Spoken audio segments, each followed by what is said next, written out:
William veio até mim, implorando que eu fizesse os colegas entenderem que ele era inocente. Eu tranquilizei, dizendo que faria tudo o que estivesse ao meu alcance. Mas é claro que não fiz nada. Tio Montague olhou fundo nos meus olhos. Seu rosto era como uma máscara entalhada. Ele levou uma surra terrível. Os pais exigiram que se tomasse alguma providência a respeito deste ladrão. Eu escrevi para os advogados de William, explicando as circunstâncias e solicitando, com grande remorso, que eles transferissem William para outra escola. E o que aconteceu com ele, senhor? Eu perguntei. Tio Montague suspirou.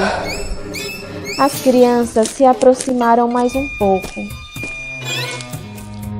O William veio ao meu estúdio. Ele estava em frangalhos. Seu rosto estava machucado. Ele tinha apanhado outra vez. Eu não conseguia aguentar ver o menino naquele estado, sabendo que eu era a causa. Mas em vez de tomar uma atitude e dar um fim ao seu sofrimento, eu mandei que ele saísse. Disse a ele que agisse como um homem e enfrentasse o problema.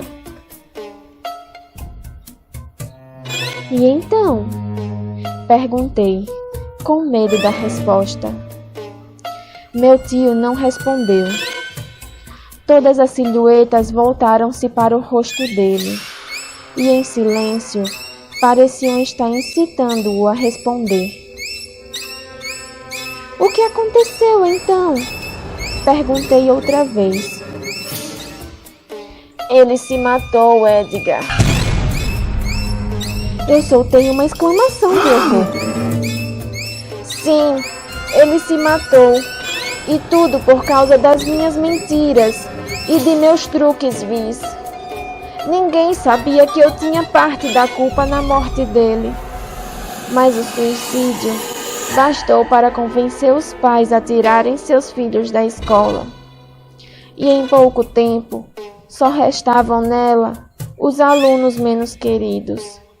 E havia poucos sinais de que novos viriam.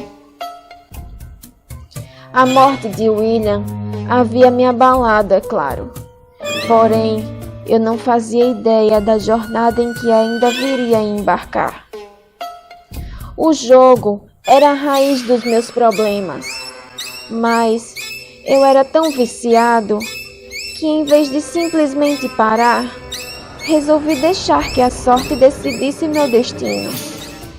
Jurei que, se a fortuna me deixasse vencer, eu me dedicaria a crianças carentes da região. Se eu perdesse, então me entregaria às autoridades e responderia por meus erros. Encontrei um apito que costumava usar em volta do pescoço em épocas mais felizes. Era um apito que eu usava para reunir os meninos quando saíamos em uma de nossas muitas excursões pela natureza ou passeios históricos. Fazia muitos anos que eu não usava aquele apito, e eu o coloquei no bolso como um talismã da sorte. Os jogadores são tão supersticiosos quanto os marinheiros, Edgar. Decidi levar todo o dinheiro que havia surrupiado para um clube noturno, meio escuso na cidade, e jogar cartas uma última vez. Quando cheguei à porta do clube e estava prestes a subir os degraus escuros da entrada, com o canto do olho, vi um grupo de crianças mal vestidas, paradas a uma certa distância, entre as sombras do outro lado da rua. A presença daquelas crianças devia ter me servido como lembrete do meu propósito quando entrei no clube, mas eu já estava esquecendo meu juramento. Para minha grande surpresa, minha sorte havia mudado. Eu não conseguia perder. Um por um, os outros jogadores iam à falência e saíam da mesa, enquanto minha pilha ficava cada vez maior. Outros frequentadores do clube vinham assistir. Eu nunca tinha ganhado tanto dinheiro em todos os meus dias de jogatina. Ao sair do lugar, carregado de dinheiro e notas promissórias, eu procurei as crianças. Porém, não havia sinal delas. Tirei o apito do bolso e dei nele um beijo de agradecimento. Chamei um táxi, passei a noite no Hotel Savoy e voltei para casa no dia seguinte. Minha última noite de jogatina foi muito diferente, é claro. Nenhum jogador ganha desse jeito e para.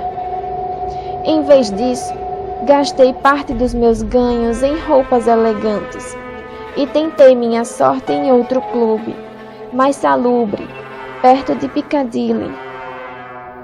Mais uma vez, enquanto eu pagava o táxi e batia na calçada com minha bengala com ponta de prata, vi um grupo de crianças paradas a uma certa distância, escondidas nas sombras. Parecia uma estranha coincidência, e eu interpretei a presença delas como um bom sinal. E realmente foi. Eu ganhei outra vez, e não foi pouco. Na verdade, ganhei todas as vezes em que me sentei à mesa do carteado. Ganhei tantas vezes que fui acusado de trapacear. Mas embora isso não estivesse abaixo de minha conduta, eu apenas parecia ter uma maré de mais extraordinária sorte. Os clubes começaram a proibir minha entrada, é claro. Não tinham como provar que eu estava trapaceando. Já bastava eu arruinar os seus negócios. Meus dias de jogatina haviam terminado. Então, eu investi parte de meus ganhos e descobri que possuía nos investimentos a mesma sorte que me agraciara nos jogos de cartas. Eu parecia incapaz de perder. Em breve, eu era bastante rico e devo dizer que gostei daquilo. Eu agora estava em perfeitas condições de seguir a promessa que havia feito a mim mesmo: engajar-me num ato de benevolência e educar os desfavorecidos da região. Mas eu não tinha mudado, Edgar. Na verdade, eu fechei a escola e mandei embora os poucos alunos que restavam.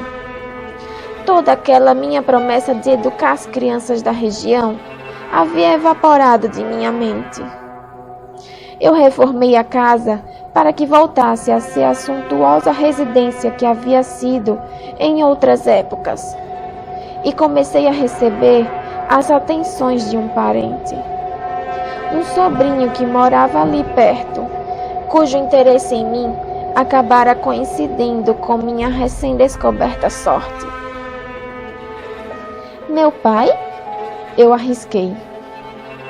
Seu pai? Repetiu tio Montague. Não, seu avô, eu acho. Já faz tanto tempo que eu não consigo lembrar. Nunca fui um homem de família. Mas se é assim, o senhor é... Eu comecei a dizer.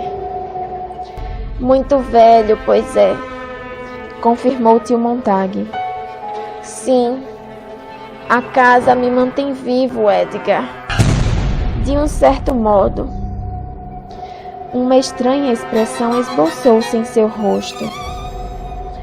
Mas eu não sabia naquela época. Ainda estava num estado de abençoada ignorância. Eu era tão rico que não me importava. Agora eu podia fazer o que quisesse. Ou pelo menos achava que podia.